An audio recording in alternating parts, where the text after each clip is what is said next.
la question du jour, 25 ou 50 points de base. Depuis plusieurs jours, la question taraude les investisseurs.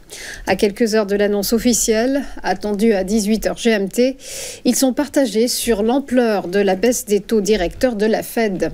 Un assouplissement monétaire prévu de longue date, mais un chiffre sur lequel les membres de la Réserve fédérale eux-mêmes ont longuement discuté. Face à une inflation ramenée à 2,5% sur un an et une économie américaine résiliente, les membres du FOMC devraient opter pour une baisse massive, tout en restant attentifs au ralentissement du marché de l'emploi.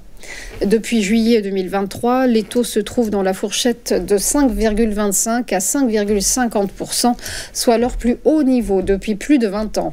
Fin août, le président de l'institution, Jerome Powell, avait annoncé que le temps était venu d'assouplir la politique monétaire. Pour rappel, la Réserve fédérale américaine n'avait plus baissé ses taux depuis mars 2020, juste avant le début de la pandémie de Covid-19. On poursuit avec cette autre question qui taraude cette fois l'exécutif.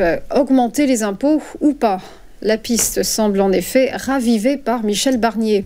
Afin bien sûr de redresser les comptes publics, le Premier ministre y songerait sérieusement, en dépit des fractures que la hausse de la fiscalité induirait chez les macronistes. Emmanuel Macron avait en effet martelé qu'il n'y aurait pas de nouvelle hausse d'impôts d'ici la fin de son quinquennat. L'hypothèse a en tout cas crispé nombre de députés du camp présidentiel, comme Gérald Darmanin, qui ce matin sur France 2 a indiqué qu'il était pour lui hors de question de rejoindre ou de soutenir un gouvernement qui augmente les impôts. Dans l'entourage de Michel Barnier, on préfère minimiser et évoquer la quête d'une plus grande justice fiscale. Seuls les hauts revenus seraient concernés. Et côté entreprise, une surtaxe de l'impôt sur les sociétés serait envisagée.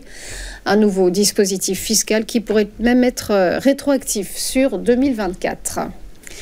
Et on termine avec ce petit soulagement pour l'économie tricolore, dont la croissance a été revue à la hausse par la Banque de France. L'institution table désormais sur une hausse du PIB de 1,1% pour 2024 contre 0,8% initialement prévu. C'est ce que révèlent les dernières prévisions de la Banque centrale dévoilées hier. Quant à celle de 2025, elles demeurent inchangées à 1,2% de croissance. Tracté entre autres par le commerce extérieur, le PIB hexagonal souffre en revanche d'une consommation des ménages atone. Avec le reflux de l'inflation, cette consommation devrait redevenir une locomotive de l'activité économique française.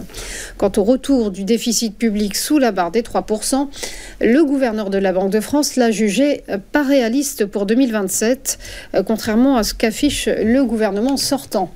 En 3 ans, cela mettrait un coup d'arrêt à la croissance.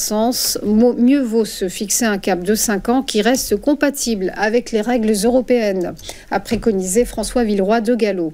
Il a en outre, lui aussi, suggéré une augmentation ciblée des impôts sur certaines grandes entreprises et gros contribuables pour réduire les déficits. On en vient au point bourse, le rappel de la clôture des marchés hier, des places boursières européennes plutôt en forme dans l'attente de l'inflation américaine, avec un CAC 40 qui s'est rehaussé de plus 0,51%, terminant sa séance à 7487 points. Même résultat à Francfort, où le DAX a gagné plus 0,5% à 18 726 points. L'indice britannique, le FTSE, a engrangé plus 0,38% à 8309 points. Du côté de l'Italie, le MIB de Milan s'est renforcé de 0,53%, 0,63%, tandis que l'IBEX de Madrid a cartonné en bondissant de plus 1,06%. À Wall Street, peu de mouvements sur des indices prudents. Le Dow Jones est resté quasiment inchangé, moins 0,04%. Idem pour le S&P 500, plus 0,03%. Et le Nasdaq Composite enregistrait une petite hausse de 0,2%. Enfin, un mot du Nikkei, l'indice japonais ce matin a terminé avec une progression de 0,5%. Voilà pour les infos, on marque une première pause et on se retrouve juste après pour ChronoCAC et l'ouverture des cotations. À tout de suite.